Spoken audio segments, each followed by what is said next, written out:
time? Is this the ese ubu nibwo buhanuzi buteye ubwoba buvugwa muri Bibiliya bugaragaza ibihe by'imperuka? book of Revelation? Iyo ugiye mu gitabo cy'ibyahishuwe, Imana ngo yafunguye amaso ya Yohana kugira ngo Yohana abashe kumenya ibizaba mu iherezo ry'imyaka y'isi, abone mbega ibi byanyu.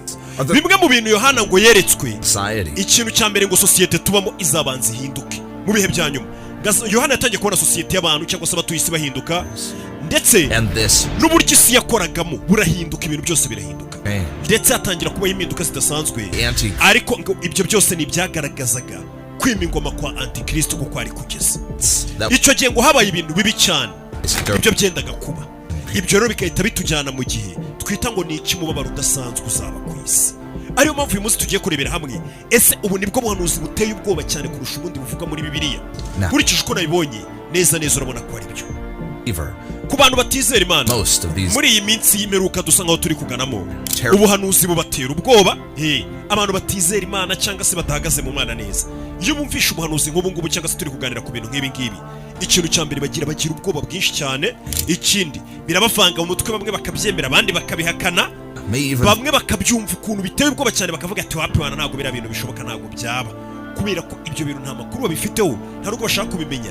Hari igihe ikintu bumva gisa nk'ikirenze ubwenge bwawe, bakavuga ati ikiruta ni uko nakwiye amahoro yo kubihakana, bavuga ati ibyo bintu ntabwo bishoboka, abantu baba batubeshya. Abenshi ntabwo bari kwizera ibintu bivugwa muri Bibiliya bigaragaza ko turi mu bihe bya nyuma. Gusa nanone abantu bari mu Mana neza cyangwa se abantu basenga cyangwa se abantu babashije gusobanukirwa iby'ijambo ry'Imana, bazi ko ubuhanuzi buvugwa muri Bibiliya cyane cyane ubugaragaza igihe cy'imperuka cyangwa se ukurangira ku isi cyangwa se ibihe turi kugana mu bya nyuma.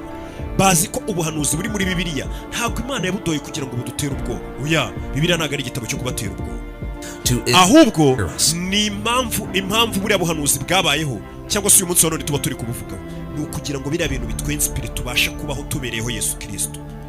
Ubundi abantu basobanukiye iby'ijambo ry'Imana cyangwa se abantu bashaka kwegera Imana kurushaho, iyo bumvishe buno buhanuzi bw'iminsi ya nyuma buteye ubwoba koko pe, kuko twabyita, ntabwo bibatera ubwoba, ahubwo bibibutsa ko bakwiye kubaho babereyeho Yesu Kristo. Ibyo gusa nta kindi kintu kimeze nkaho kibatera ubwoba, bashaka ahubwo guhora biteguye kugira ngo ibyo bihe nibigera, kuko ibyo bihe n'ubundi bigomba kuba, ibyinshi twatangira kubikozaho imitwe y'intoki. Bo ikintu bakora ni ukugerageza kwiragiza Imana no kuba mu Mana cyane kurushaho. Reka rero turebe zimwe mu mburo cyangwa se zimwe mu bintu Bibiliya yagiye itubwira ati nimubona ibi bintu muzamenye ko iminsi isa nk'iyabajyanye. Tugiye kurebera hamwe ubuhanuzi buvugwa muri Bibiliya bugaragaza ko dusa nkaho turi ari bwo buhanuzi buteye ubwoba cyane kurusha ubundi buvugwa muri Bibiliya. What is arguably the biggest warning concerning end time. Ati mbere yuko tujya muri ubwo buhanuzi busa nk'ubuteye ubwoba cyane, n'ubuhanuzi busangwa mu byahishuwe ibice 9. Ariko nanone mbere yuko tubigeramo, umenye ko muri minsi dusa nkaho turi kugana Antikristo ameze nkaho ari kugana mu mbaraga ze cyangwa se mu kwima ingoma kwe. Ndetse systeme ya nyamaswa mwumva imeze nkaho iri kugenda ifatisha ahantu hose, aho bakubwira ngo nta muntu n'umwe uzigira ubasha kugura cyangwa kugurisha ku isoko adafite ikimenyetso cya nyamaswa. Ibyo byo twarabiganiriye, nta n'ubwo uyu munsi aribyo turi buze kuganiraho, cyane ko icyo kimenyetso ngari 6. Mu gihe rero tugeze mu byahishuwe 9, icyo gihe ngo ni cyagiye hazaba ari kuvuga impanda ya 7 y'Imana. Kugira ngo twumve ubwo buhanuzi neza, reka duhere mu byahishuwe 9:13-14. Haravuga ngo iki? Haravuga ngo aho hantu hatangira avuga ngo release the 4. Ati ako kanya ngiye kumva numva impanda ya 6 cyangwa se ishyano rya 2. Marayika wa 6 avuza impanda, numva ijwi riva mu mahembe 4 y'igicaniro cy'izahabu kiri imbere y'Imana. Iryo jwi ryavugaga ngo iki? Iryo jwi ngo ryaravugaga ngo bohora abamarayika 4 baboheye mu ruzi runini rwa Efurate. Aya magambo tugeze kuyaganiraho y'abamarayika 4 bafungiye mu ruzi rwa Efurate, ubwo twaganiraga ukuntu ruzi rwa Efurate n'ubundi rusa nk'uri kugenda rukama, kandi bikaba byari byaranditswe muri Bibiliya ko umugezi wa Efurate nutangira gukama ngo abamarayika bazakurwa muri uwo mugezi. Ibyo bazakora twigeze kubiganiraho. Ubwo ni buhanuzi tugiye kurebera hamwe nanone busa nk'ubuteye ubwoba kugira ngo tubyumve neza, buvugwa muri kino gitabo cy'ibyahishuwe. Uyu abantu benshi basoma iby'ubuhanuzi cyangwa se basoma iki gitabo cya Bibiliya bakumva ko abo bamarayika 4 bafungiye mu ruzi rwa Efurate ngo Imana nivuga ngo bababohore bazamuke ku isi, ngo umunsi bazababohora ngo kizaba ari zo ndoto mbi ku kiremwa muntu zizaba zibayeho ku muntu uzaba ukiri muzima, ndetse azaba agiye kwibonera neza n'amaso ye uburyo Imana nta mikino igira. the great Genesis. Nimba utekereza wenda ko umwuzure wabaye mu ntangiriro mujya mwumva ngo ku bwa Nowa habaye umwuzure urimbura isi yose, urimbura ikiremwa muntu, ukumva ko ibyo bintu byari biteye ubwoba, kandi kuko biteye ubwoba.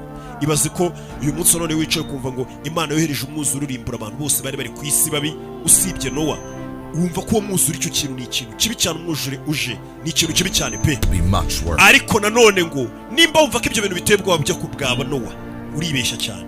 Ibizaba abo bamarayika bane ngo nibakurwa mu ruzi rwa Efurate, ngo byo biteye ubwoba cyane kurusha ibyo ku bwa Nowa. Nanone niba utekereza ko uko Imana yarimbuye Sodoma na Gomora, icyo gihe Imana irimbura Sodoma na Gomora yamanuye umuriro mu ijuru, ngo twabyita ibintu by'ibibombe byinshi atomike biza bishwanyaguza birimbura. Ngo rero niba utekereza ko Imana irimbura Sodoma na Gomora byari ibintu biteye ubwoba cyane ngo bikabije, reka tukubwire ko ibyo bintu bigereranije n'abo bamarayika bane cyangwa se ibyago bidutegereje kuri iyi si ari ibintu utagereranya. Ibyo byabaye kera ni ibintu bito cyane ugereranije ngo bigiye kuba kuri iyi si yacu. Niyo magambo avuga, kandi kuko nabirira bivuga ngo kuri iyi si mu minsi muri ibyo bihe by'imperuka ngo hazaba umubabaro utarigeze kubaho. Nuko ngo ibyo ku bwa Nowa ngo umwuzure Sodoma na Gomora ngo yari yamiriro yamanutse ikatwika, biriya bintu n'utwana ugereranije n'ibintu bizaba kuri iyi si yacu. Abari abamarayika bane bafungiye mu ruzi rwa Efurate nibarekurwa, or angels in this river. Nanone ariko mbere ko tugera kuri aba bamarayika bane Imana ivuga mu byahishuwe 9:13-14 bazarekurwa, mbere ko tubinjiraho twumva ibyabo neza tumenye abarimo ibintu byose, reka tubanze twibaze ubundi uru ruzi rwitwa Efurate ruvugwa muri Bibiliya, cyangwa se uyu mugezi wa Efurate uvugwa muri Bibiliya ni uwuhe mugezi? Ese ni uyu mugezi tuzi twese, uyu mugezi nyine tuzi uba ku isi yacu, cyangwa yaba hari ukuntu nanone Bibiliya isa nk'ivuga ibintu igashobora kuba yavuga nk'ahantu ariko ari mu rugero rwo gushaka gusobanura ikindi kintu? Ese ni ikindi kintu Bibiliya ashaka kuvuga cyane rwa ruzi tuzi twese ruba hano muri Aziya, akaba ari rwo ruzi rufungiwemo abamarayika bane? Bibiliya igeraho ibintu byose bigahinduka tukumva ko ku isi hazaba ishyano riteye ubwoba. Yego, uruzi Efurate ruvugwa muri Bibiliya ni rwa ruzi twese tuzi runo ruba muri Aziya. A new light in the end time prophecy. Ndetse urwo ruvugwa ko ari cyo kintu kizamera nkaho gifunguye iherezo ry'ibihe ndetse n'ibihe bibi cyane byagiye bivugwa mu buhanuzi bizadushikira. Or angels. Abo bamarayika bane rero bafungiye muri urwo ruzi rwa Efurate rurahari rwose, ruba hano hirya muri Aziya. Sasa bakongera bakavuga ngo abo bamarayika bane rero bavugwa bafungiwe muri uwo mugezi, na n'uyu munsi barimo ubu tuvugana, niko birivuga ubu tuvugana bafungiwe muri uwo mugezi. Ibaze ko wenda tutarakomeza, ibaze ko njya mbabwira ngo Imana ibituzi z'ibintu byacu byose kugeza naho ijya kwiyandikira ibitabo byayo igashyiramo n'amazina y'imigezi ari ku isi hano iwacu tuzi. Kandi iyo migezi bashobora kuba barobamo amafi bogamo, iyo migezi ukaba uyizi nk'uko wakumva bavuze Nyabugogo ukayibona muri Bibiliya. Ni nk'urwo rugero kuko na Efurate n'uruzi nk'indi yose. Ariko se abo bamarayika Imana yivugiye yafungiye muri urwo ruzi ruri hano ku isi ni bande? Ese ni ba bamarayika b'Imana tuzi bamwe bagiye bakora akazi bagakorera Imana, cyangwa se ni abamarayika bamanukanye na Satani? Abo bamarayika bafungiye muri urwo ruzi ubundi reka tubanze ni bande? Ubundi misiyo yabo ni iyihe? Ese kuki bazateza isi ibibazo bikomeye cyane abo bamarayika bari kurwa muri ruriya ruzi? Akenshi iyo dutekereje ku bamarayika twese ikintu kituza mu mutwe ni kimwe, twumva nk'umuntu ushobora kuba afite ishusho cyangwa se ikiremwa gifite imbaraga, gikomeye, giteye neza, gifite amababa, nibyo dutekereza. Ndetse tukongera tugatekereza ngo abo bamarayika ni abakozi b'Imana. Ucyumva ijambo marayika nicyo kintu kita kikuza mu mutwe. Cyane cyane twita dutekereza nka marayika Mikayeli, tuzi ko ari marayika ukomeye cyane w'intambara mu ijuru. Akenshi bavuze abamarayika ubwo niyo dutekereza, ndetse tugatekereza ko uwo marayika Mikayeli akenshi ari ushobora kuba ayoboye cyangwa se ni nabyo niwe uyobora ingabo zo mu ijuru z'Imana. Niryo shusho yitari tuza mutwe twumvishe marayika. Ariko iyo dutekereje abamarayika, nanone iyo dutekereje abamarayika hari igihe twongera tukibuka Daniyeli ubwo yari ari gusenga. Twibuka ko Daniyeli nawe ubwo yari ari gusenga mu isezerano rya kera, yagiye kubona akabona marayika niwe uzanye ibisubizo by'ibyo yari ari gusengera. Ngira ngo murabyibuka Daniyeli ari mu rwobo rw'intare, intare ngo ntizamurya, hari umuntu wari uzihagaze iruhande ni marayika w'Imana. Ayo ni amashusho nyine iyo ubashije umuntu ngo marayika umutekerezaho iki, nawe mushatuza umutwe wagiye gutabara Daniyeli mu rwobo rw'intare, marayika wakoze ibi n'ibi, uwo mu ijuru yitwa Mikayeli uyoboye abasirikare b'Imana, niyo mashatuza mu mutwe. Nanone iyo dutekereje nanone ku bamarayika, nanone abantu benshi turacyari ku bamarayika kugira ngo tumenye bamarayika bafungiye mu ruzi rwa Efurate. Nanone iyo dutekereje ku bamarayika umutwe wacu hazamo izina ryitwa ngo ni marayika Gaburiyeli, iryo jambo rihita rituzamo. uwo ni marayika wagaragaye imbere ya Zakariya, ndetse ni nawe marayika wagaragaye imbere ya mama wa Yesu ariwe Mariya, ndetse uyu ni umumarayika Gaburiyeli tuzi ko akenshi ari intumwa y'Imana, niwe Imana ituma ajyanye ni messenger, ajyanye nk'ubutumwa nyine akabuha abantu. Niwe marayika waje kubwira Mariya nyine Yesu, aramubwira ati ugiye gusama gutya na gutya. Ibi byose byo musanzwe mubizi, icyo turiho ni abamarayika n'akazi kabo. ndetse nanone tukongera tukibuka, nimba mwibuka muri Bibiliya, ubwo Yeriko hendaga kurimburwa, icyo gihe nanone twibutse ukuntu Yeriko yarimbutse nayo, cyangwa se Yeriko ijya kugwa. Twibuka neza, cyangwa se biritubwira ko Yosuwa icyo gihe yabonye umugabo wari umuhagaze imbere afite inkota mu ntoki yayikuyemo. Uwo nawe ni marayika w'Imana, ndetse uwo mugabo niwe wabwiye Yosuwa icyo gihe, amubwira ati ubu ngubu naje nk'umukomanda w'igisirikare cy'Imana. Niko yabwiwe. Mu mateka iyo urebyemo neza, dufite ibimenyetso byinshi n'ibintu byinshi byagiye biba bigaragaza ko Imana ifite abamarayika, kandi abo bamarayika bagiye bagaragarira abatuye isi, cyangwa se abakozi b'Imana bari bari ku isi n'abandi bantu bari bari ku isi, bagiye bahura n'abamarayika, abamarayika bagiye bavugana nabo. Imana yagiye ituma abamarayika cyane pe, ibi byo turabizi.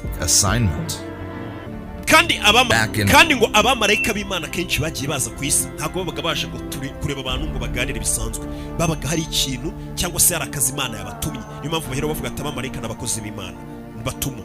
Abamarayika bose bagiye bagaragara ku isi babaga baje kuri misiyo Imana yabaga ibatumye kugira icyo babwira ikiremwa muntu, cyangwa se icyo bafasha abantu. Nanone twigarukire rero mu Byahishuwe 9, hamwe twari turi nanone hagaragaza ko hari abamarayika b'amayobera bafungiye mu ruzi rwa Efurati, muri uwo mugezi.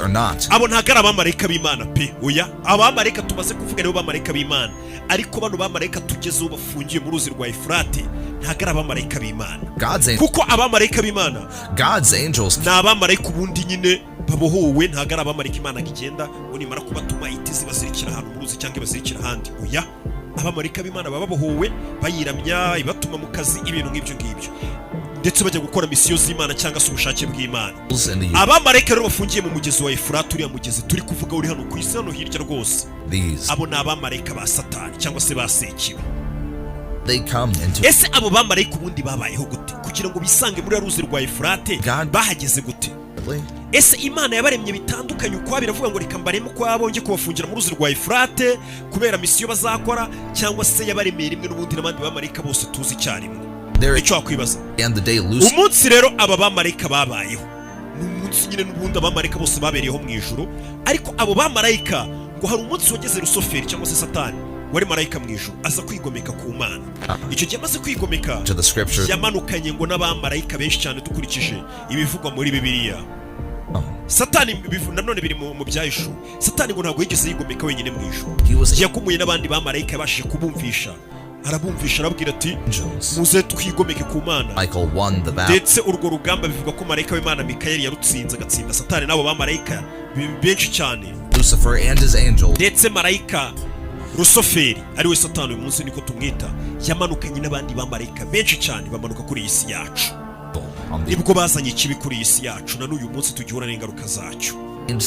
Guhera icyo gihe rero muri abo bamarayika bamanukanye na Satani, muri abo bamarayika bamanukanye na Satani benshi cyane bivuga ko ngo hamanutse harya ni 2/3, ni 1/3 cy'abamarayika bari bari mu ijuru. Murajya muri comment mumbwire, nabwiye ngo kiye ntago mba nzi ibintu byinshi cyane, ahubwo mba nganira namwe kugira ngo twungurane ibitekerezo.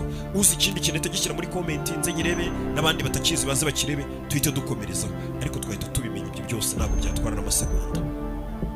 Muri abo bamarayika rero bamanukanye na Satani ngo bava mu ijuru, bamanuka muri bo hari 4 batoranijwe, cyangwa se Imana yatoranije bafata ibazirikira mu ruzi rwa Efurati, na n'uyu munsi no bari bagifungiye. Ikintu giteye ubwoba rero ni kimwe, ikintu giteye ubwoba nuko giteye ubwoba cyane cyane abakristo cyangwa se n'abandi bantu, nuko mu bihe by'imperuka cyangwa se mu bihe tuzahura n'imibabaro idasanzwe isi iri kurimbuka, ibyago bigwira isi, nuko na Satani nyir'ubwite n'abakozi be bazabigiramo uruhare nabo, bazaza nyine batwatake cyangwa se baduteze ibyo bibazo byose, abakozi ba Satani ndetse na Satani bwe ku giti cye. Imana sasa kugira ngo ijye gufata mu bamarayika bose bari bamanutse mu ijuru bamanukanye na Satani, imenye ko igomba guhitamo 4 muri abo bamarayika ikabazirikira mu mugezi wa Efurati, kuko itafasha abamarayika bose ngo bafungira umugezi wa Efurati. Ni ukuvuga ko ari ikintu kidasanzwe kuri abo bamarayika uko ari 4 bafungiye mu ruzi rwa Efurati. ushobora none kwibaza ukavuga ati abo bamarayika wenda nabo turaza kugira ikintu gishobora kuba cyaratumye Imana ibafungira muri ruzi rwa Efurate hasi, ariko none ukongera ukibaza ngo kuki mu migezi yose iri ku isi Imana yahisemo gufata bari abamarayika ikabafungira mu ruzi rwa Efurate? Za Nyabugogo ni umugezi, Ikivu ni uruzi, ni henshi cyane, murabizi imigezi myinshi. Kuki Imana yahisemo kubafungira mu ruzi rwa Efurate? Nacyo wakibaza. Hari impamvu Imana yabikoze kugira ngo ibyo bintu bashe kubyumva neza iby'Imana yakoze no gufata bari abamarayika ikabafungira mu ruzi rwa Efurate. Ugomba kubanza ukamenya ngo ruriya ruzi rwa Efurate ruherereye ahagana hehe. Uriya mugezi wa Efurate cyangwa se uruzi, dukurikije ibyanditswe dusomye muri Bibiliya, ruriya ruzi hariya hantu ruriya ruzi ruri ni ahantu habereye ibyaha byinshi cyane, kandi ibyo byaha byose bikaba byanditse muri Bibiliya, biri recorded. Ntabwo ari ngo ni ibyaha by'ibihuha, ni ibyaha byabereye neza hari hafi ya ruriya ruzi ruri. Bivugwa ko ruriya ruzi rwa Efurate ari rumwe mu migezi itatu yanyuraga muri Edeni, cyangwa se yatembaga ica muri Edeni. Ruriya ruzi rwa Efurate buriya, kugira ngo nabimenye neza, nibita binakwerekana Edeni yahoze kari muri biriya bice, kari muri bino bice byacu, muri biriya bice bya hariya hakurya, kugira ngo nyine ikintu cyo nyine gishobora guhita kinabikumvisha ni ukuvuga ngo muri biriya handitsemo ko uruzi rwa Efurate rwacaga muri Edeni. Kandi nyine ruriya ruzi rwa Efurate murabona ahantu rusa nk'aho ruherereye. Uru ruzi rero impamvu Imana yarufungiyemo abamarayika bane, uru ruzi cya mbere, uru ruzi rwacaga muri Edeni, rwatembaga ruca muri Edeni. Bisobanuye ko ntago runo ruzi ruri kure cyane y'ahantu icyaha cya mbere cy'ubwicanyi cyabereye. Gahini ubwo yicaga umuvandimwe we Abeli, urumva hari hafi y'urwo ruzi. Ndetse umwami Nimrod ubwo yatangizaga ubwami bwari hafi y'uwo mugezi wa Efurate, nk'uko byanditswe mu ntangiriro 10. Ndetse uyu mwami Nimrod, nimba mwibuka neza, niwe mwami wavuze ngo bubake ikizu kinini cyangwa se umunara munini w'Ibabeli, bagende ngo bawugeze ku ijuru cyane, ameze nk'uri guhangana n'Imana. Ndetse icyo gihe nibwo indimi zabaye nyinshi, batangira gusomanya indimi. Ibyo byose tuzagenda tubireba ku gihe cyabyo. Iby'iminara y'Ibabeli akenshi mujye mutubwira ibintu twazaganiraho, burambanye n'ibitekerezo byanyu kugira ngo nanjye menye ibyo mbazanira. Ndetse iyo nyubako cyangwa se umunara ntabwo wigeze ubasha gukomeza. Urumva ibyo nabyo byabereye hafi ya rwa ruzi rwa Efurate neza rero. Urumva ko nabo bamarayika, nimba kuko ibyaha byinshi byarabereye aho hantu, urumva ko bari abamarayika bane nabo ntabwo bari kure y'aho hantu habereye ibyaha, kuko cyane cyane ni abamarayika ba Satani kandi bari bakomeye cyane. Urumva nabo bari hafi aho ngaho y'aho ibyo byaha byose byaberaga. Nta muntu neza uzi icyaha bano bamarayika bakoze uko ari bane pe, cyangwa se urwego rw'ibyaha bakoze. Nta nubwo muri kano kanya nanjye nahita mbimba ngo mvuge ngo bari abamarayika ngo bakoze ibi n'ibi, ariko birumvikana ko ari abamarayika mbere na mbere badasanzwe. Nimba Imana mu bamarayika bose bamanukanye na Satani mu ijuru, ngira ngo ni 2/3, nimba atari 1/3, ukuntu ari benshi cyane. Kuba Imana aribo yahisemo ikavuga ngo mwigiye kubafata bafungira mu ruzi rwa Efurate, hari impamvu Imana yabafungiye mu mugezi wa Efurate. Iyo mpamvu batoranijwe nuko nabo bashobora kuba badasanzwe mu bandi bamarayika bamanukanye na Satani. Mbere na mbere aho ngaho niho dutangira gutekereza tuti abo bamarayika bashobora kuba bafite imbaraga zidasanzwe.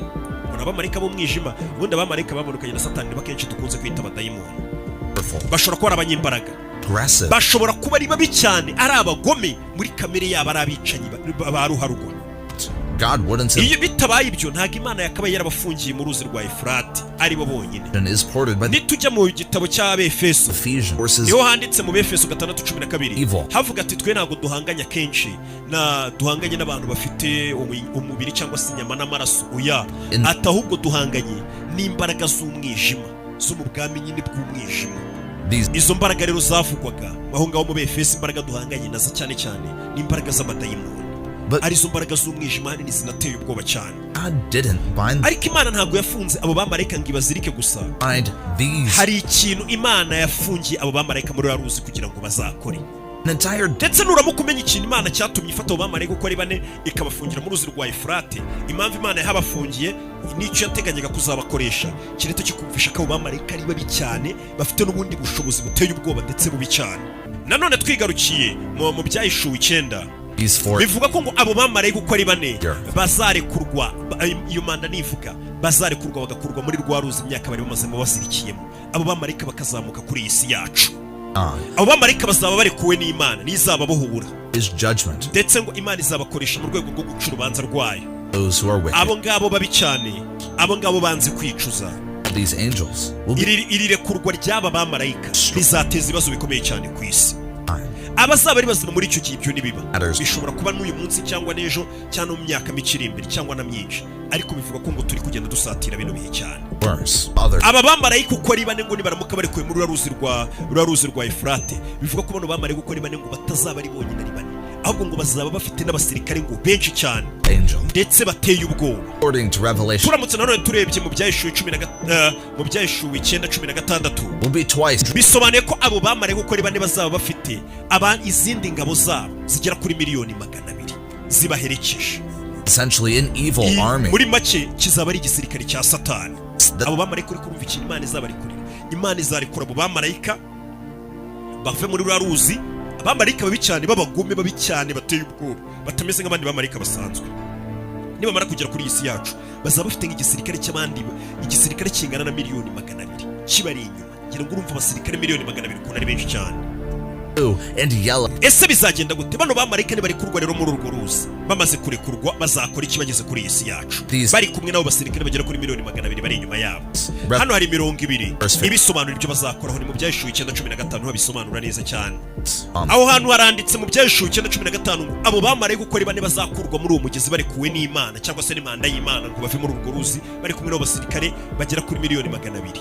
Ngo hari akazi Imana bazaba baje gukorera rero abateguriye kazakorwa kuri iyo saha, kuri uwo munsi, kuri uko kwezi, muri uwo mwaka. Bazaba ngo barekuwe kugira ngo bice 1/3 cy'abatuye isi. Icyo kintu ariko cyumva, bazaba barekuwe kugira ngo bice 1/3 cy'abatuye isi. Ni Imana izabyikorera ubushake bwayo.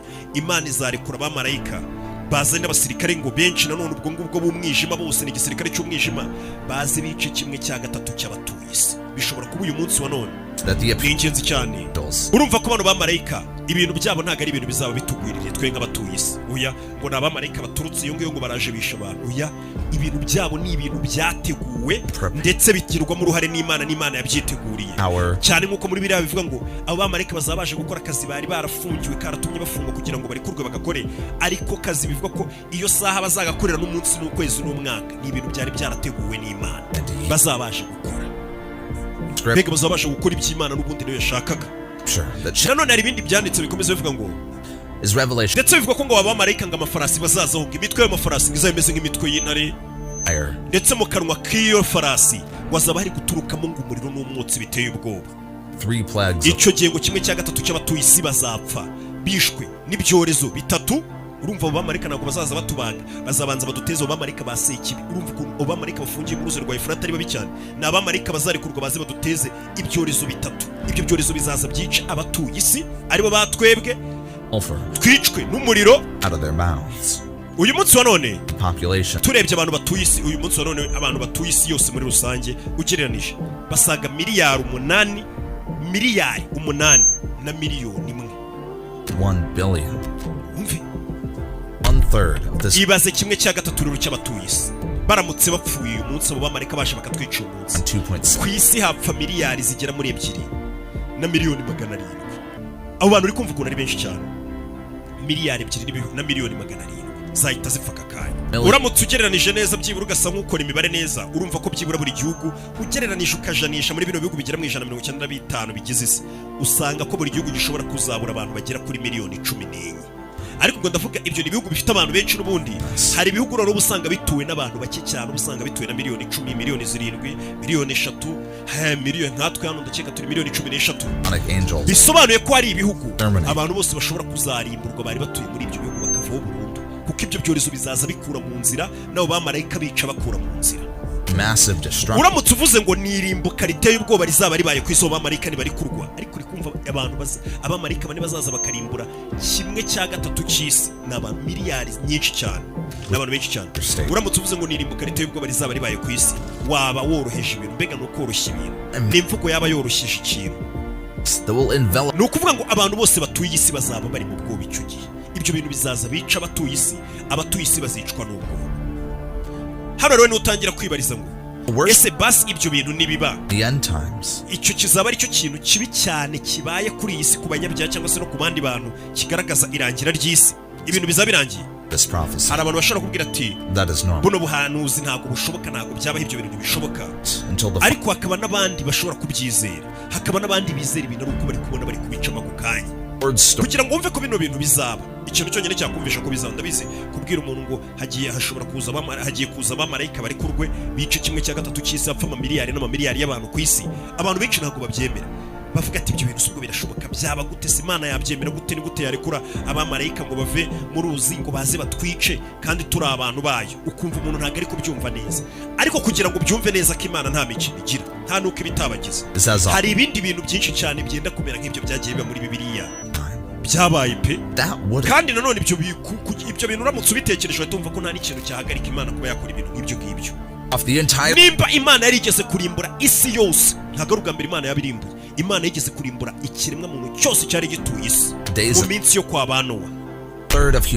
Noneho ibaze nimba Imana yaririmbuye abatuye isi bose ikabarimbuza umwuzure, igasiga famiye imwe yonyine ya Nowa. Icyo kintu uri kucyumva? Noneho ibaze uyu munsi none kuba yazikarimbura 1/3 cy'abatuye isi. Urumva sabwo atari byo byoroshye ugereranije no kuba Imana yarigeze kurimbura isi yose hagasigara umuryango wa Nowa gusa. Gute ibyo ngibyo byo bitaba? Byaba cyane ahubwo, ndetse bizanabana n'ikintu cyabihagarika, kuko ibyanditse muri biba byose twamaze kwemera ko tudashidikanya ko bigomba gusohora byose. Niyo mpamvu rero bino bintu impamvu tuba turi kubireba ni ukugira ngo twibuke neza ko nta kintu kimwe cyahagarika bino bintu kuba. Abo bamarayika bazarekurwa mu ruzi rwa Efurate, basohoke baze bice 1/3 cy'abatuye isi. Ibyo byo bigomba kuba. Ahubwo impamvu tuba turi kubiganira ni ukugira ngo twitegure, tumenye naho duhagaze, kugira ngo umenye ukuntu Imana yagiye ibabazwa n'ikiremwa muntu. Usomye nko mu ntangiriro 6 haravuga ngo Imana yitegereje isi, ireba umwana w'umuntu, ireba ububi buri mu muntu, ireba ibitekerezo by'abantu ukuntu byabaye bibi, ireba inzira z'ubuzima bw'abantu ukuntu basigaye babayeho, ibona ni bibi cyane. Imana ubwayo yagezeho yicuza, iravuga ati ubundi umuntu namuremeraga iki? Uri kumva icyo kintu? Ariko urumva ukuntu Imana yari ibabaye aho hari mu minsi yo kwa Nowa. Imana nibwo yavuze ngo kugira ngo ndimbure kino kibi nuko narimbura ino generasiyo yose. Nicyo gihe cyabaye Imana irimbura isi, irimbuje umwuzure. Umuntu wenyine Imana yarebye mu isi ikavuga ati uyu muntu wenyine niwe nshobora kuba nababarira, naho ubundi kiremwa muntu cyose ni kibi. Umuntu wenyine mu maso y'Imana, Imana yarebye ikavuga ati uyu muntu ni sawa namurokora, yari Nowa wenyine.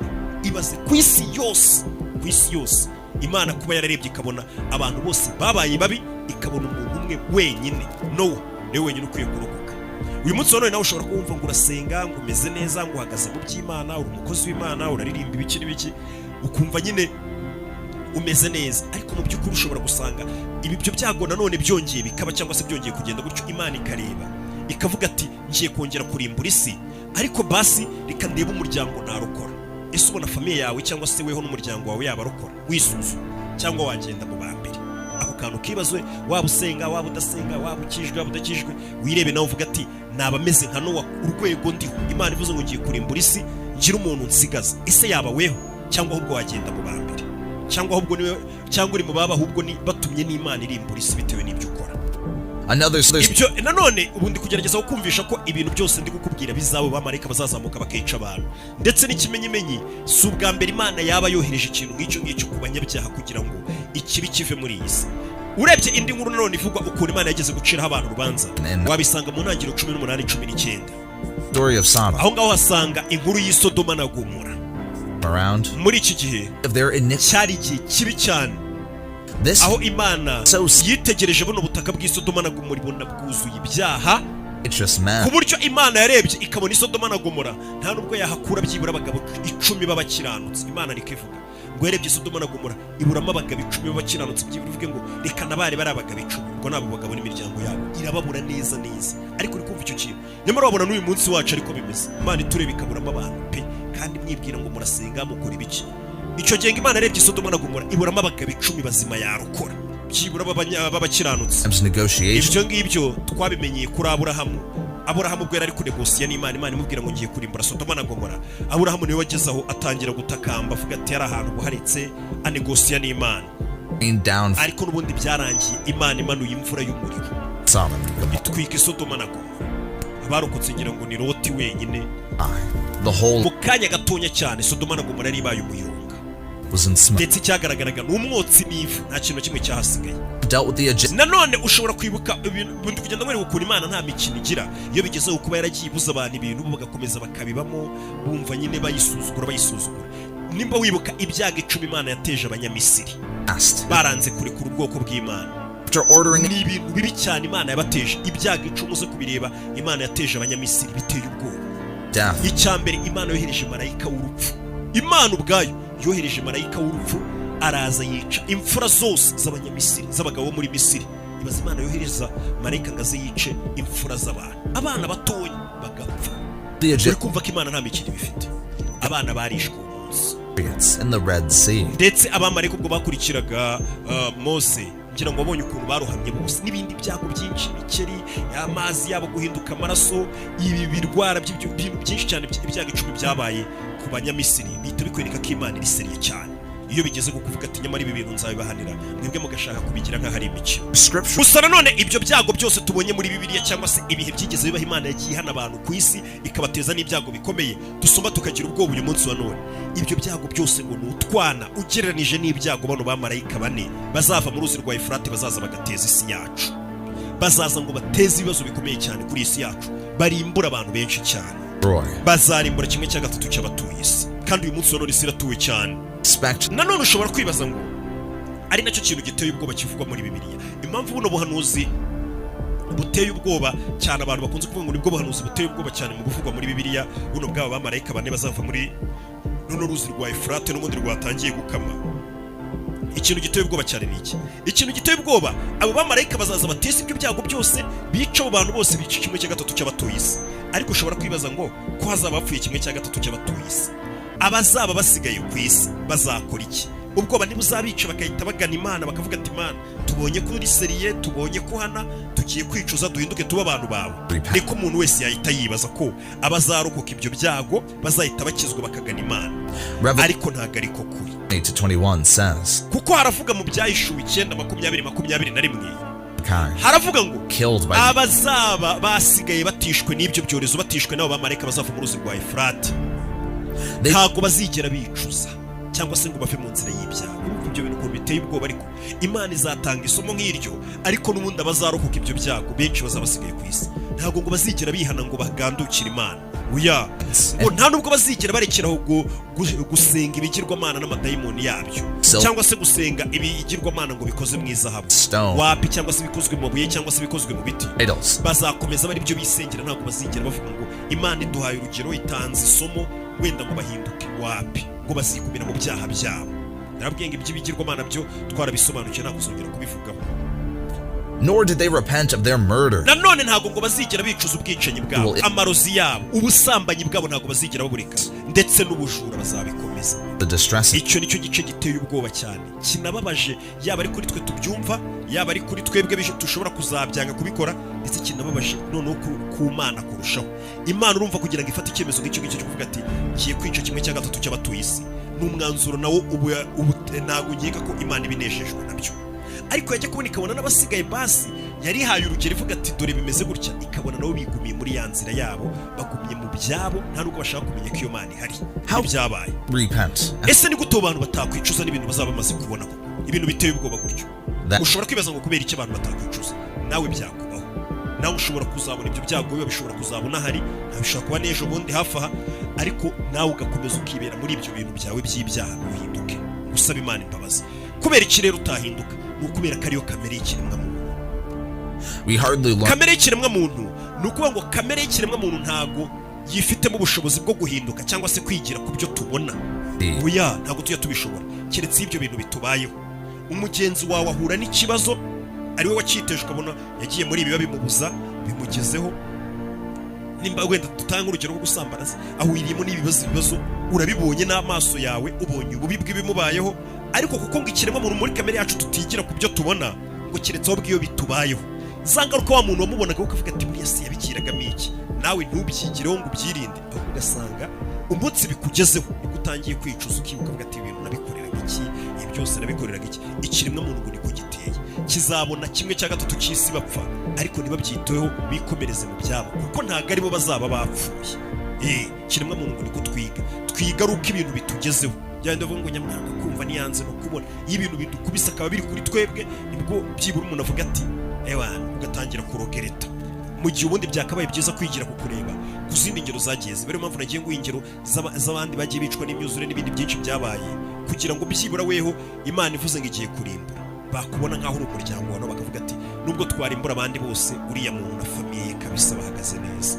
Ubundi nicyo kintu wakabaye uharanira, What is your take on this? ikintu cyonyine wakora ngo muri ubu butumwa wasuzuma ubuzima bwawe none ukareba aho uhagaze ukareba n'icyo ukwiye guhindura we nta muntu wimenya niwe uba wiyizi ukisuzuma muri kano kanya ukareba icyo wahindura icyo ukwiye gukora ese ubuzima ubayeho ubuzima bw'ibyaha ubaye mu byaha and save yourself. nimba ubayeho mu byaha rero icuze ubashe gutabara ubugingo bwawe uburinde ibyago bigiye kugwira isi nuramuka urebye nk'ibyago biri kugenda biba kuri iyi si yacu witegereze wenda uyu munsi wa none cyangwa witegereze mu mezi make ari imbere cyangwa se naho uri uyu munsi ugereranije n'ibya kera ngira ngo uri kubona ukuntu abantu bari kugenda bacika mu matorero abantu bari gucika mu nsengero cyangwa se ahabera amateraniro abantu abakristo benshi bari kugenda bava mu bayoba kuyoba bari kuyobamo nta kundi niba abantu ubundi bukivugisha kumva ngo barakizera Yesu ko yabapfiriye barize n'abakristo akavuga ati ngende umukristo ariko ugasanga inzira bagiyemo ni inzira isa nkaho irimo amakosa basa nk'abayobye ukuntu becoming more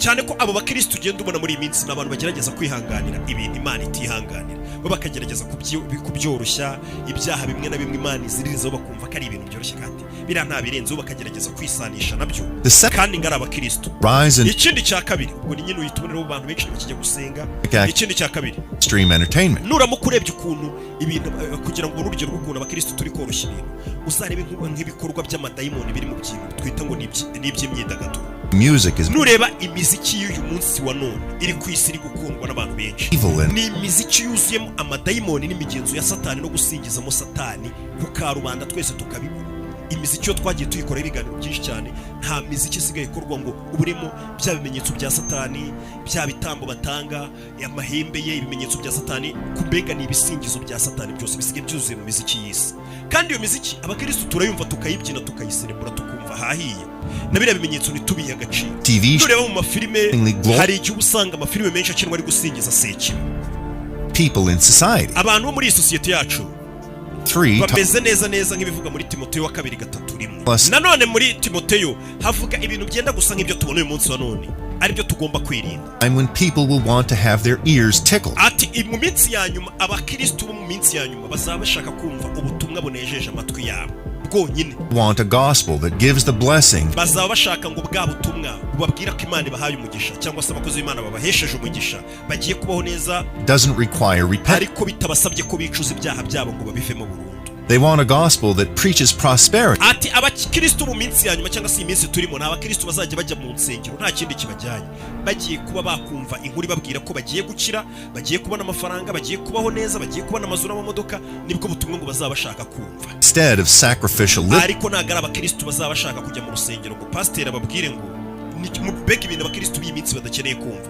ni ukugenda umukristo umupasiteri akubwira ngo genda wigomwe ibyo wari utunze ujye kubifashisha abakene oya akene umupasiteri umubwira ati kuri ibyo wari ufite ibyo n'utwana Imana igiye kongera ibyinshi kwawe umugisha kwawe n'ibirenzeho ntabwo bashaka kumva bya bindi Yesu yabwiraga abantu ati nimba ushaka kubigenda neza genda utange ibyo wari ufite byose umurikire cyangwa se muri make ngo babwire ngo genda wigomwe mu byo wari utunze ubifashisha badafite na kimwe ubwo butumwa ngo ntabwo bashaka kubwumva habe na gato prefer to have their ears muri kano kanya niyo mpamvu bakubwira ngo abakristo b'iyi minsi cyangwa se mu minsi Bibiliya yari yarahanuye ngo n'abakristo bazaba bashaka kumva utuntu turyoheye amatwi gusa aho kugira ngo bakire rya jambo ry'Imana rya nyaryo ryarindiriza rikinjira mu mutima wawe rikaza rikabangamira buri myitwarire buri ngeso yose y'icyaha iri mu buzima bwawe ntabwo iryo jambo ry'Imana bakeneye ijambo ry'Imana mubwiye bakeneye uraryumvishije ubundi ngo ijambo ry'Imana abakozi b'Imana mwakabaye mubwiriza abakristo banyu ni rya jambo ry'Imana riza rigacarenginga buri myitwarire buri ngeso yose y'icyaha iri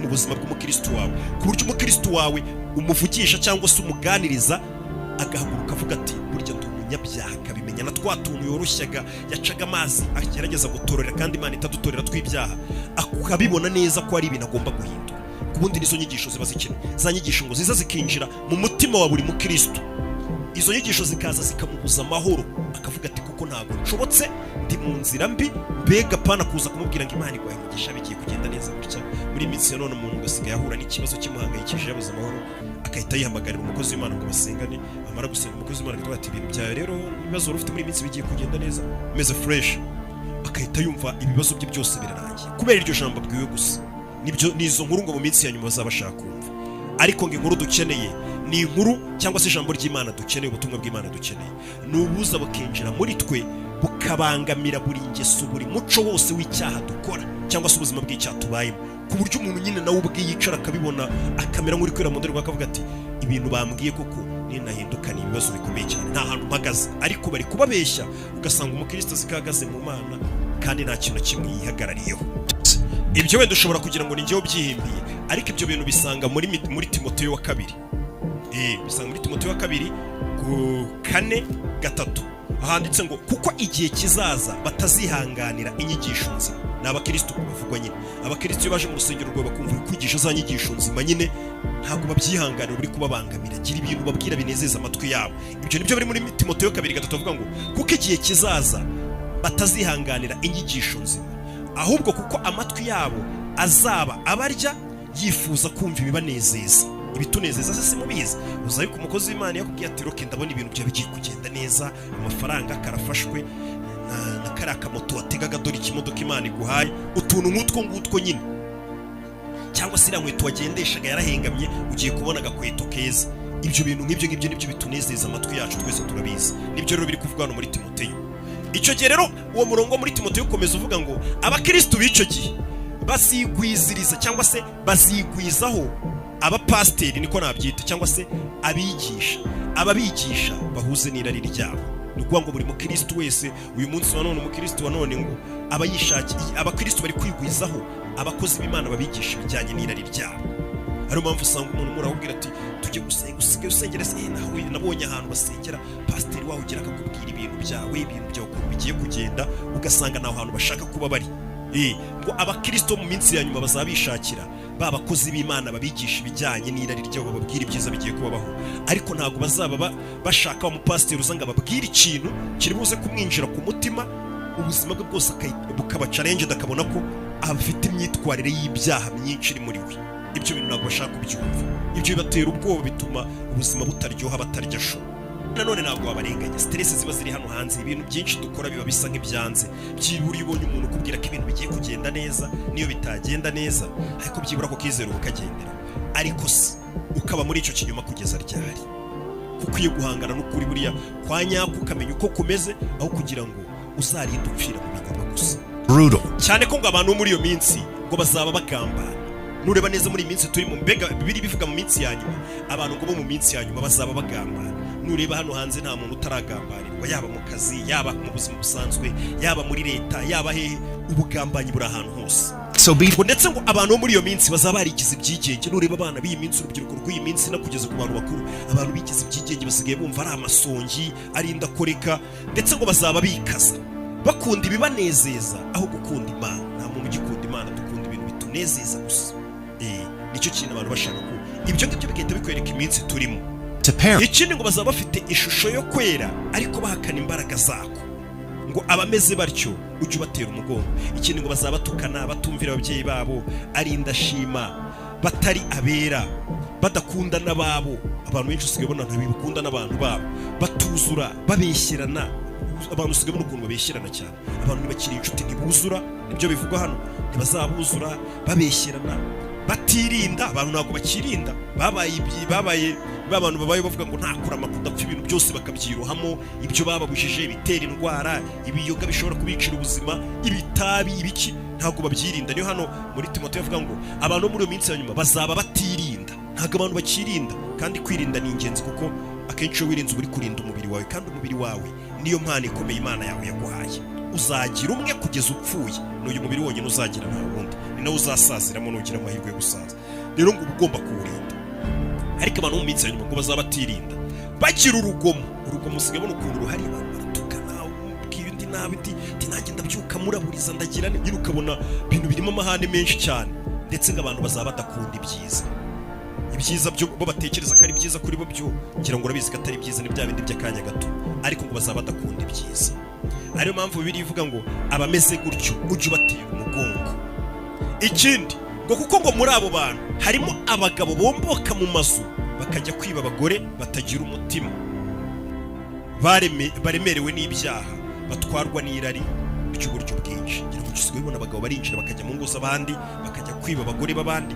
Abo bagore b'abandi biba rero Bibiliya bita ngo abo bagabo bari ubu bakajya mu mazu y'abandi kwiba abagore batagira umutima. Ubwo abo uwo mugore bibye, abo uwo mugabo umwibye, bombi nta mitima ndetse ngo baremerewe n'ibyaha bagatwarwa n'irari ry'uburyo bwinshi. Ikindi kintu ngo kizaba kiranga abakristo mu minsi yanyu, kuri Timoteyo nanone kuri 7 yakomeza avuga ngo bahora biga ariko ntabwo babasha kugira ubwo bamenya ukuri. Abantu usanga bahora mu nsengero biga, ahantu hose bumva biga, bababwira babigisha, ariko bahora bababwira ariko ntabwo baragera ku rwego rwo kumenya ukuri. Usengeye mu itorero kuvura umwana, wigiyemo za Sunday school, urinze usaziramo, wiga ariko ntabwo urageraho kumenya ukuri. Icyo ni ikibazo kandi byitwa ngo umuntu w'umukristo. Nawe wirebye ubuzima ubayemo n'ibyo ukora, wahita umenya ko utaramenya ukuri nyine. Ni ikibazo gikomeye.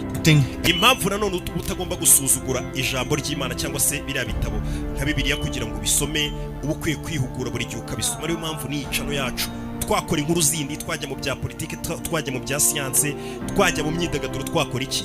Niyo mpamvu navuze ntagomba kujyacaho n'ijambo ry'Imana, kubera iki ijambo tunyuzamo tukarisoma. Iyo usomyeho kuri Timoteyo 2:3-16-17 haranditswe ngo ibyanditswe byera byose byahumetswe n'Imana kandi bigira umumaro wo kwigisha umuntu. Nicyo kintu Imana yashyireho ibyanditswe, ni ukugira ngo umumaro w'ibyanditswe ni ukwigisha umuntu no kutwemeza ibyaha byacu, ngo no kumutunganya no kumuhanira gukiranuka.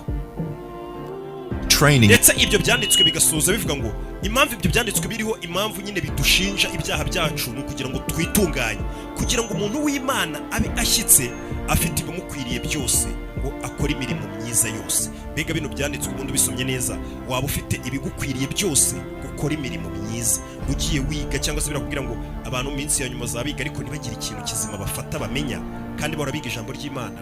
Ubundi ibi byanditswe by'Imana ngo byakagombye kudufasha kumenya, kugira ngo umuntu w'Imana abashyitse nyine yifashishije ijambo ry'Imana. Ubundi ngo ibi byanditswe bikabasha kuduha imbaraga n'ubumenyi bwo kugira ngo dukore imirimo myiza yose, apana imwe n'imwe yose. Ati ibi byanditswe Imana yadushyiriyeho ahanini ni ukugira ngo bayituburira ibizatubaho iminsi ya nyuma y'imperuka uko izaba imeze.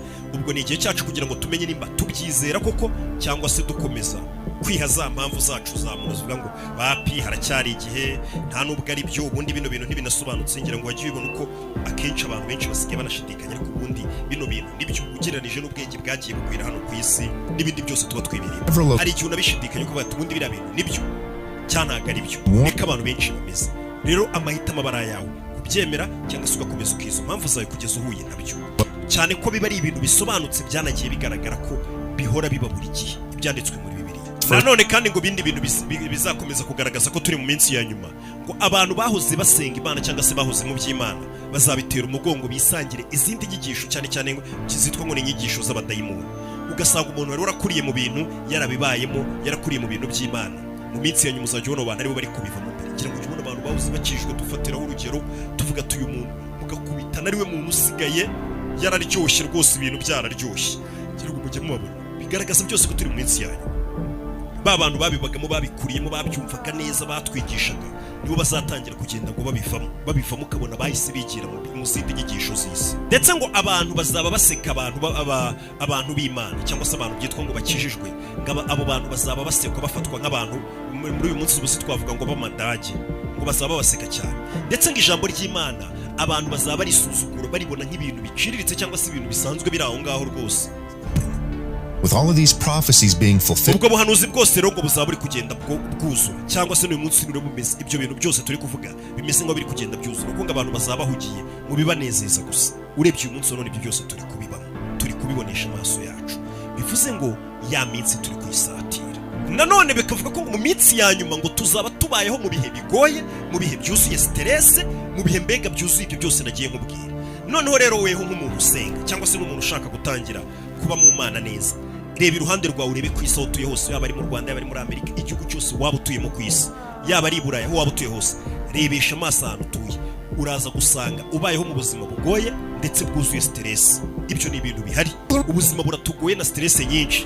Nureba hirya no hino ku isi uraza kubona imyuzure iraza igatwara abantu, amazi ari gusenyuka, intambara hirya no hino, ibiza karemano, imitingito, imyuzure, inzara hirya no hino biri kwica abantu. Ibyo byose neza ni ibyari byarahanuwe muri Bibiliya bizaba nk'ibiri kugaragaza iminsi ya nyuma.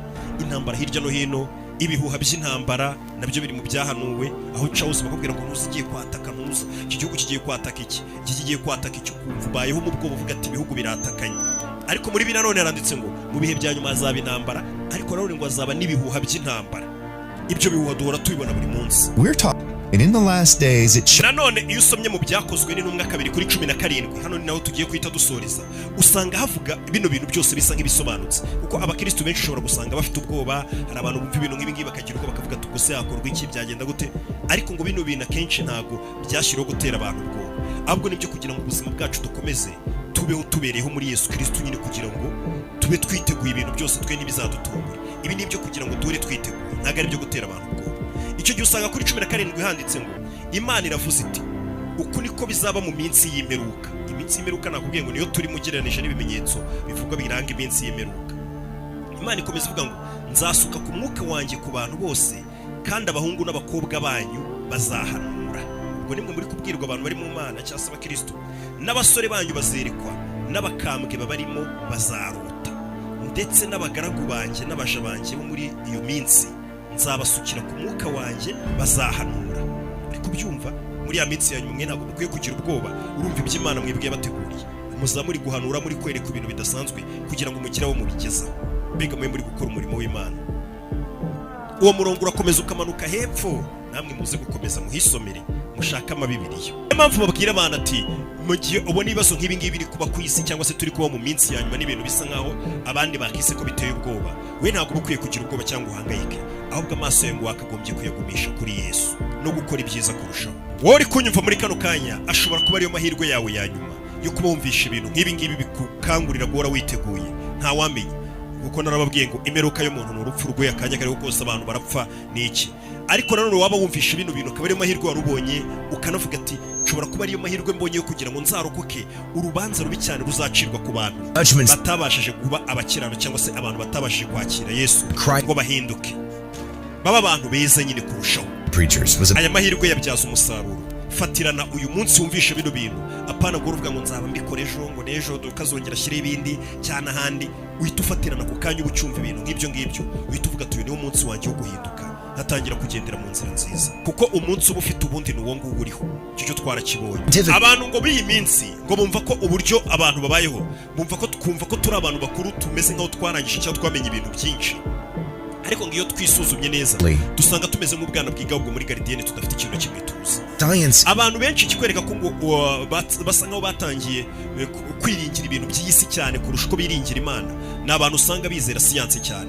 Uyu munsi wa none nimba umuntu yararwaye kanseri cyangwa yatinyaga kanseri, abatangira kubona amakuru hirya no hino bavuga ngo siyanse yatangiye yabonye umuti wa kanseri, yazanye umuti wa kanseri, ukahita wumva nimba yarakwiciye abawe, nimba ari ibiki, ukahita wumva ufite icyizere ukavuga ati nyamara tuzarama ntaho tukigiye. Niko bigenda, ukumva siyanse ngo bavumbuye urukingo runuru, abantu bukahita wumva nyine bameze nkaho basubishwe ibibazo byabo byose, utazi ko habaho n'urupfu rwo kunyerera kwikubita hasi ugacishene. Ariko se upfuye ute? Ikindi, hari n'abatekereza ko politike buri ariyo gisubizo hiyo hirya no hino ku isi, ariko ntabwo ariko bimeze. Politike ntabwo izakurokora umuntu, cyangwa se politike ntabwo ariyo yakurokora umuriro utazima cyangwa se ibihano Imana yaguha. Wapi? Niwe mpamvu uzasanga hirya no hino ku isi ibihugu bitsinda intambara, ariko ugasanga nta mahoro bifite mu gihugu indani, abantu nta mahoro bafite. Niyo mahoro yaba ari, ugasanga umuntu ku giti cye nta mahoro afite, ugasanga uri kundeba uri mu gihugu kirimo amahoro n'umutekano, ubwo ndi ukumvisha ukuntu politiki itagutabara, ariko wowe ubwawe n'ibyaha byawe ugasanga umutima nta mahoro ufite, ugasanga niwe umuntu ahera niyahura nyine, ugasanga ufite ibibazo byinshi bindi mu mutwe. Ibyo ngibyo rero noneho ibyo ni Imana ayo mahoro yatangaye mu mutima indani.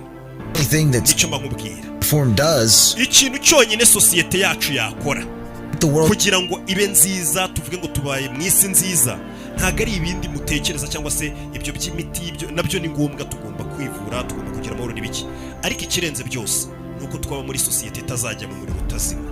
Mbega tukaba sosiyete isenga ikijijwe, nibwo twavuga ngo tubaye mu isi nziza. Ntuzi kuba ngo ubaye mu isi nziza hari ibindi wiringiye byinshi, ariko ugasanga muzarimbuka nta kintu ngo byaba bimaze. What you're about to hear are some of the most serious biblical nuramuka nanone usomye muri Yohana wa mbere 2:18 uhasanga amagambo akomeye.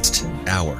And as you have heard that Antichrist is coming. Aho hantu haranditse ngo bana bato tugeze mu gihe cy'imperuka, kandi nkuko mwumvishe yuko Antikristo azaza, ibyo ni byanditswe muri Yohana 1:18 ngo bana bato tugeze mu gihe cy'imperuka kandi nk'uko mwumvishe yuko antikristo azaza niko nanone hamaze kwaduka ba antikristo benshi nibyo bitumenyesha ko igihe cy'imperuka gisohoye ari uko abantu bumva ngo kiri kera niki hamaze kuza ba antikristo benshi ngo nicyo kitumenyesha ko igihe cy'imperuka gisohoye igihe cy'imperuka tukirimo ibimenyetso byose bivugwa muri Bibiliya tubifite imbere y'amaso yacu ku buryo abantu batakabaye bacyangiza umwanya batari mu bintu byo gushaka ubwami bw'ijuru mbere na mbere ibindi byose ibindi ngo muzagenda mubyongererwa nabyo byose nanone ushobora kwibaza uriya murongo dusomye uvuga ngo nk'uko mwumvishe ngo antikristo azaza ngo ariko ngo hamaze kuza ba antikristo benshi bivuze ngo turi mu minsi ya nyuma niko uwo murongo wavugaga ushobora kwibaza ngo ese antikristo ni benshi kuko twari tuzi ko antikristo ari umwe nk'uko Bibiliya nayo ibyivugira avuga ngo antikristo agiye kuza ariko ikongera ikanavuga ngo ba antikristo bamaze kuza ari benshi bisobanuye iki ibyo bintu bishobora guhita bikujyana muri Yohana 1:4 aho ngaho haravuga ngo and every spirit haravuga ngo buri mwuka wose utemera Yesu Kristo nyine cyangwa se ngo wemere Yesu nk'umwami niki uwo mwuka ngo ntabwo uturuka ku Mana this is the spirit uwo ngo ni umwuka wa antikristo mwumvisha ugiye kuza ndetse ubu tuvugana uwo antikristo akaba ari muri iyi si tayari ibyo biri muri Yohana 1:3 ati umwuka wose utemera Yesu Kristo ntabwo ari umwuka uturutse ku Mana ni umwuka uzanwa na antikristo ari wo mwigeze kwiyumvira ngo uzaza uwo antikristo mwigeze mwabayeho bababwira ngo antikristo azaza hano agakomeza avuga ngo uwo antikristo butuvugana ngo ari muri iyi si ibiri muri Bibiliya muri make icyo bishatse gusobanura bisobanuye ko umwuka wa antikristo uri mu isi ni utuma nyine abantu batemera Yesu Kristo n'ubundi bwaba barwanya antikristo ariko antikristo nyirizina muzamwibonera igihe kuko ngazaza ayobora isi ibintu byose ngo bishyire ku murongo gusa umwuka we utuma abantu batemera Yesu Kristo cyangwa bamuca amazi wo urahari niyo mpamvu Bibiliya yavuze ngo ba antikristo tuvugana bari mu isi kandi ngo umwuka wose utemera Yesu Kristo n'uwa antikristo refuses nanone nuramukurebye neza muri iyi sosiyete ubayemo kareba hirya no hino uwo mwuka wa antikristo uzawubonera ku bantu bose batemera Yesu Kristo nk'aho ari umwami cyangwa se abantu bose batemera Yesu Kristo nk'ari umwana w'Imana cyangwa se abantu batemera ko Yesu Kristo ari inzira ukuri n'ubuzima ibyo byose uzahita ubikwereka ko uwo ari umwuka wa antikristo ndetse abo ngabo nibo bazanakubwira ko Yesu atigeze apfa ngo azuke abahakana ibyo byose niwo mwuka wa antikristo Bibiliya yavugaga ngo uri hano tayari ibi nanone ngo bikahita bitujyana ku kintu kitwereka ko twebwe abantu kenshi tuba tutazi ko dufite igihe gitonya ku isi abantu benshi bose bazi ko bafite igihe kinini kugeza urupfu rugutunguye ukahita upfira mu byaha ukigendera utarigeze umenya ibya Yesu cyangwa se ngo ubure umuntu wateguye ubundi buzima buzakurikiraho niyo mpamvu twe twumva ko dufite igihe kinini twese niko tuba twumva tukaba twibereye mu bindi bintu ibyo ngibyo bihita bitwereka no mu byahishuwe 12 twe tuzi ko dufite igihe ariko Satani we ngo azi ko nta gihe afite niyo mpamvu ataruhuka bakora fasta kugira ngo ibintu bye bive mu nzira haranditse ngo nuko rero wajuruwe nawe abaririmo nimwishime naho wowe wasiwe nawe wanyanja mugushije ishyano kuko Satani yabamanukiye afite umujinya mwinshi uwo ni Satani kuko azi yuko afite igihe gito Satani urabizi ko afite igihe gito ariko twe twumva dufite igihe kinini cyane tukaba twibereye mu bintu bitugotesha bitunezeza ugashituka ubuzima bukurangiriyeho he has a short time niyo mpamvu dusabwa ngo kuba mu Mana bihoraho buri gihe tukaba turi mu Mana kuko kujya hanze y'ubuzima bw'Imana cyangwa se kwitandukanya n'Imana ngo bigira ingaruka z'ubuziraherezo icyo gihe ngo uba ugiye mu nzira sekibi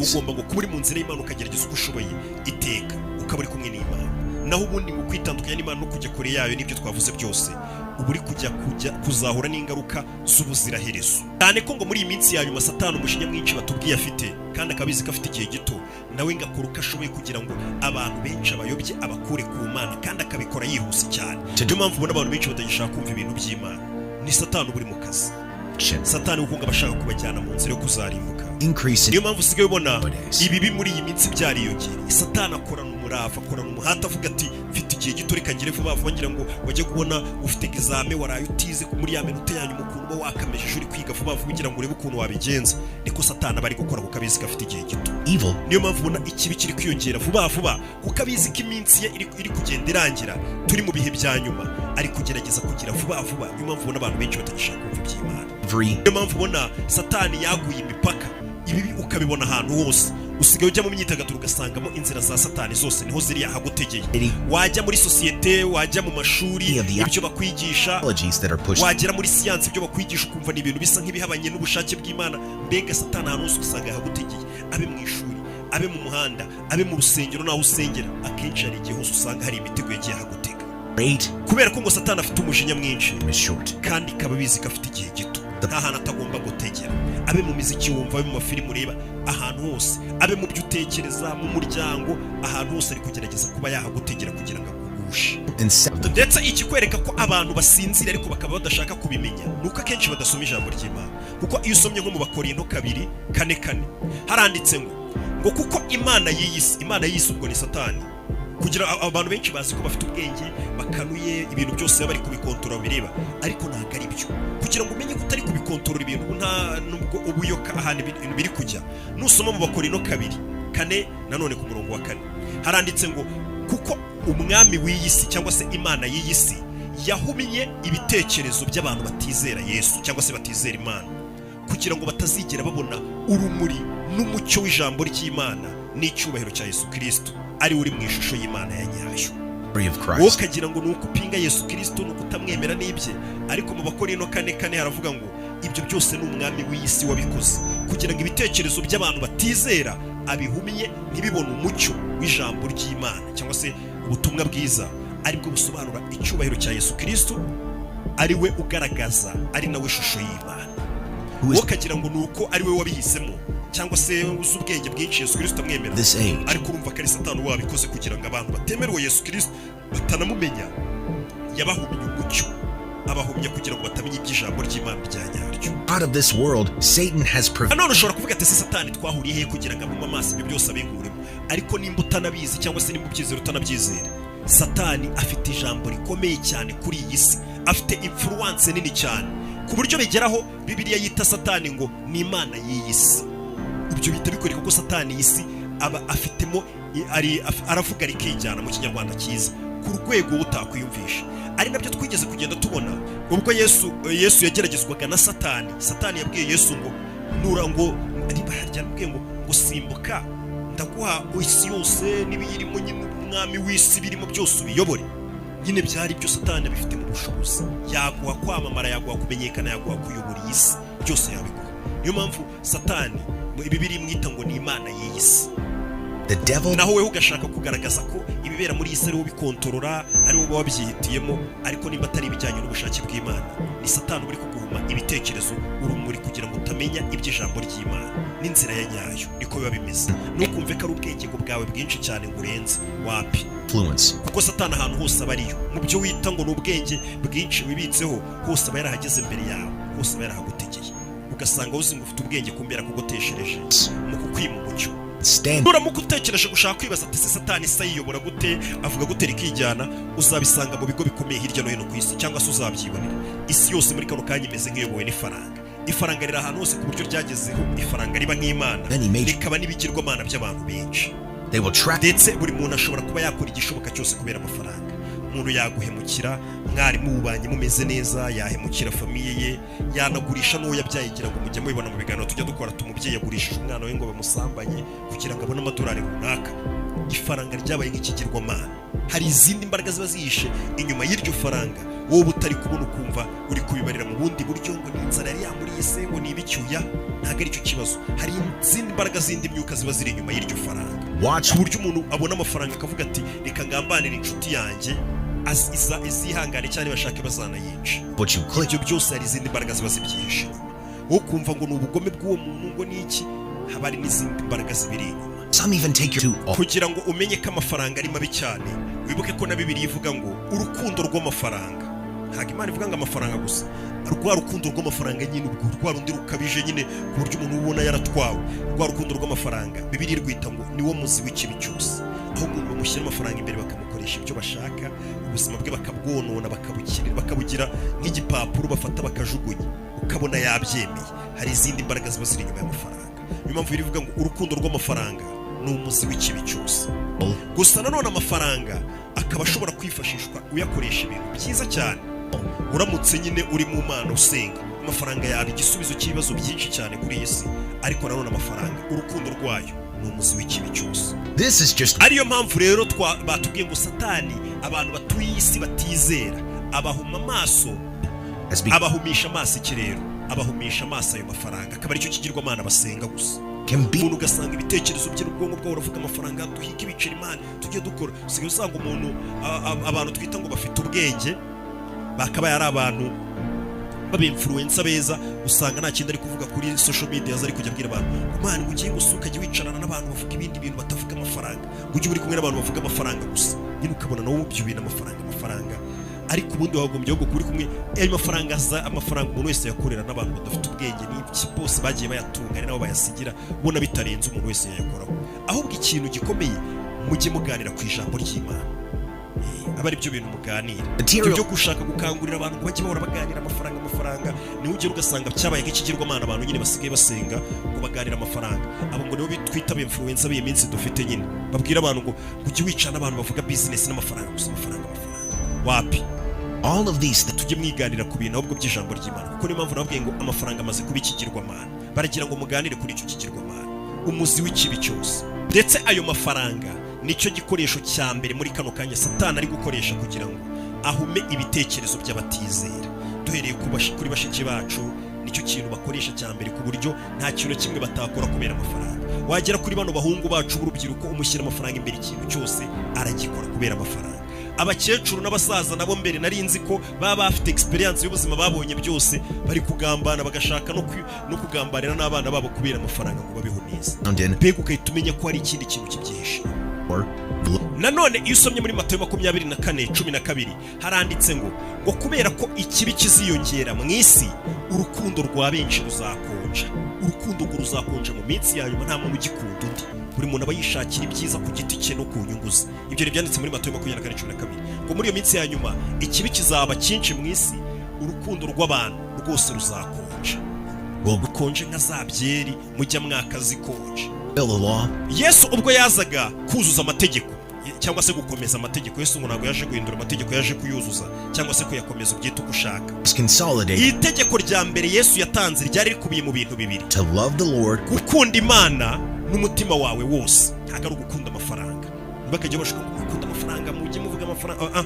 Itegeko rya mbere Imana Yesu yitangiye aravuze ngo ujye ukunda Imana yawe n'umutima wawe wose, ndetse n'ubugingo bwawe bwose, n'ibitekerezo byawe byose. Uri kumva ko n'ibitekerezo ariko birimo, ku buryo wicaye utekereza Imana nk'uko wicaye ugatekereza ka gakobwa utereta cyangwa ka gahungu ukumva gakumbuye, cyangwa umwana wawe ahari ukumva gukumbuye umwana wanjye ko ndi mu kazi bino yiri wati. Ibyo ni sawa.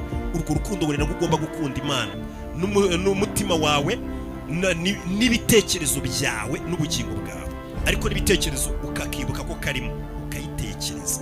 Muyitekereza kenshi muri mu bibazo uvuga ati ndabona zanyumiyeho, reka nyitabaze ndebe ko ari akantu yanamo.